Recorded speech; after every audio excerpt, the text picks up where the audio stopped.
yaa xayra dayfin ataa bil bisri wal madadi. bismillah barke borom Touba.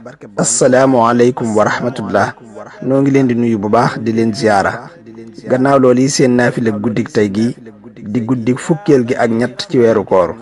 Sëriñ Souhaïbou Mbacké nee na ku ci julli ñaari rakan bu ci ne nga jàng fatiha benn yoon, jàng xul huwallaahu ahad ba saar wi jeex juróomi yoon. ku def loolu des na ko ci tabaxal njënne lu rëy ca àjjana, te mooy pale bu rëy ca àjjana boo xam ne dana am juróom-ñaari néeg yoo xam ne lépp wurus lay doon, te it néeg bu ci nekk dana am junniy lal bu ci nekk soxna dana ca nekk. des na ko ci bindal itam tuyaabay ku woor 20 fukki at ak ku julli junniy rakka.